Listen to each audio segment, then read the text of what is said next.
I looked at my reflection in the mirror of my Tesla and took a deep breath before walking into the elegant restaurant where my parents were celebrating their 40th wedding anniversary. The invitation had arrived 3 weeks earlier on expensive cream-colored paper with my mother's perfect handwriting.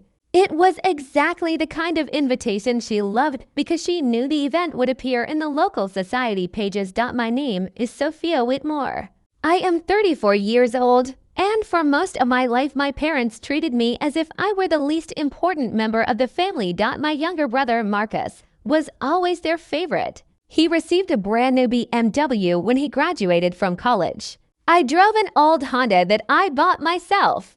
When Marcus wanted to attend business school, my parents let him live in their guest house without paying rent. I worked long hours in New York, renting a tiny apartment while trying to build my career.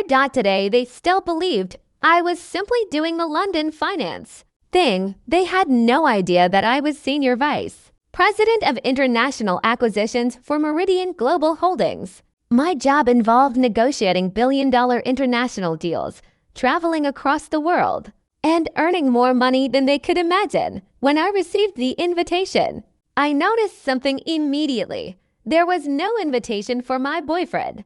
I called my mother. "Did you receive it?" She asked happily. "I did.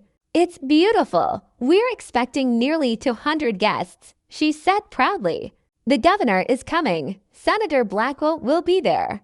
And many of your father's business associates." I noticed Dimitri wasn't invited. There was a short silence. "We had to be very selective," she finally replied.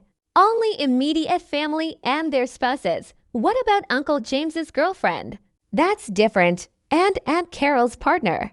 They're established relationships. Dimitri and I have been together for 3 years. I'm sure he's a wonderful man," my mother said carefully.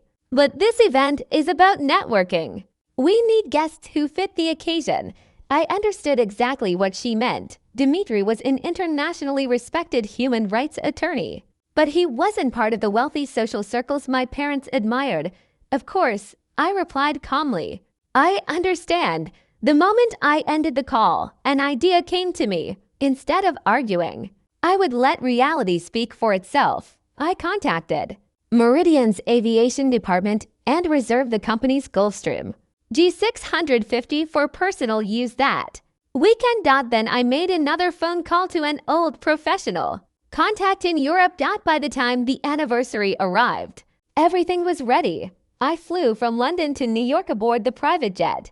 Dimitri traveled with me, along with 3 distinguished guests who had happily accepted my invitation after learning about my parents' celebration. When our motorcade arrived at my parents' estate, the garden was already full of well-dressed guests drinking champagne beneath white tents while a string quartet played softly. My mother wore an elegant lavender dress. My father stood proudly greeting politicians and business leaders. Marcus and his wife laughed with important-looking guests.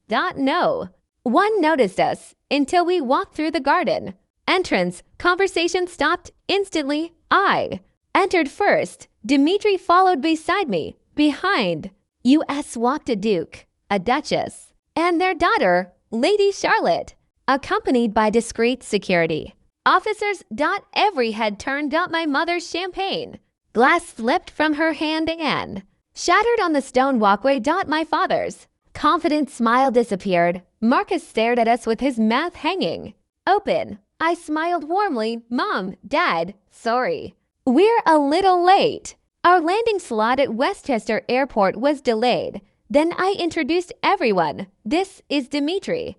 And I'd like you to meet His Grace the Duke, Her Grace the Duchess, and Lady Charlotte." The Duke stepped forward and politely shook my father's hand. "Mr. Whitmore," he said kindly, "thank you for allowing us to attend your celebration.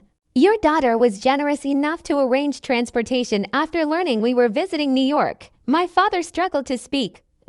It's an honor." Within minutes, the royal guests were chatting comfortably with the governor, senator, and other important visitors. Suddenly, my parents had become the hosts of the most talked about event of the season. My mother quietly pulled me aside. "Why didn't you tell us you were bringing them?" "You told me space was limited," I answered. I assumed you would want to make room for actual royalty. She blinked. How do you even know these people? My work. We ask about your work. No, I replied gently. You ask if I'm still living in London.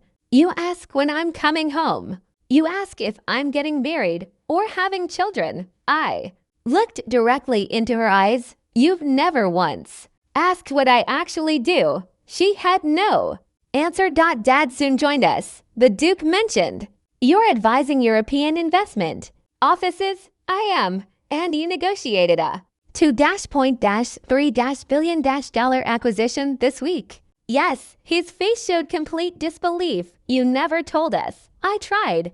I reminded them about Thanksgiving when I mentioned becoming vice president. But everyone immediately changed the conversation to Marcus's promotion. I reminded them about Christmas when I talked about a major deal in Tokyo.